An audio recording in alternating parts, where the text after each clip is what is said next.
তুমি কাকে মানো? বলছে আহাদ, তিনি এক এবং অদ্বিতীয়। উমাইয়া বলে, বেলাল, কাবা ঘরে যে মূর্তিগুলো আছে তুমি কি এগুলোর পূজা করতে চাও না? তুমি কি এদের ইবাদত করতে চাও না নাকি? হযরতে বেলাল বলে, আহাদ, আল্লাহ পাক এক এবং অদ্বিতীয়, তার সমকক্ষ কেউ নাই। উমাইয়া গেছে খেপে। বেলালের ওপর নেমে আসলো নির্যাতন, নিপীড়ন, জুলুম।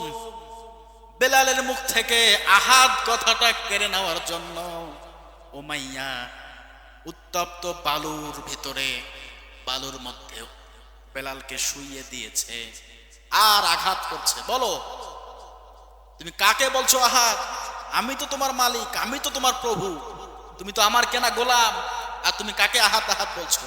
বেলাল বলে, আহাদ, তিনি এক এবং অদ্বিতীয়, আমি তারই ইবাদত করি, আমি তারই গোলামি করি, তোমার গোলামি করতে পারবো না।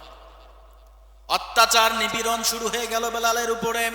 উত্তপ্ত মরুভূমির বালির উপরে বেলালকে শুইয়ে দিয়ে বিশাল একটা পাথর বেলালের বুকের উপর চাপিয়ে দেওয়া হয়েছিল। বেলালকে অত্যাচার, নিপীড়ন চলছে। গরম সীসা, লোহা দিয়ে যখন বেলাল বলে আহাদ আহাদ, উমাইয়া খেপে গিয়ে, রেগে গিয়ে বেলালের জিহ্বাটাকে ছিঁড়ে দিয়েছে।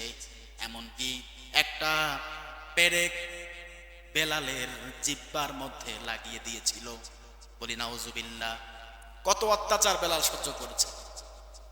মুহাম্মদুর রাসূলুল্লাহর কানে খবরটা চলে গেল।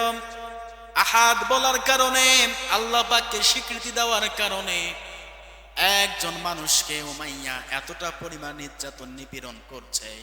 আল্লাহর নবী মুহাম্মদুর রাসূলুল্লাহ একজন সাহাবীকে পাঠিয়ে দিলেন, ও আমার সাহাবীরা, যাও উমাইয়ার কাছ থেকে মূল্য দিয়ে কেউ যদি বেলালকে নিয়ে আসতে পারো, আমি রসুল কিন্তু খুশি হয়ে যেতাম। একজন সাহাবীকে পাঠিয়ে দিয়েছে। উমাইয়া বিক্রি করে নাই, বলে না, এ মুসলমান, এ মুহাম্মাদের দলে, এর কাছে দেব না। এখনো আমির হামজা ইসলাম গ্রহণ করে নাই। আল্লাহর নবী তার চাচা আমির হামজাকে বলে, চাচা, একজন মানুষ আমার আল্লাহকে স্বীকৃতি দেওয়ার কারণে নির্যাতন, নিপীড়নের শিকার হচ্ছে, মেহেরবানি করে বেলালকে আমার কাছে এনে দেন। আমির হামজা বলে, উমাইয়া, বেলালকে আমার কাছে দাও। আবু বক্করের কথাও এসেছে, আমার কাছে বেলালকে বিক্রি করো।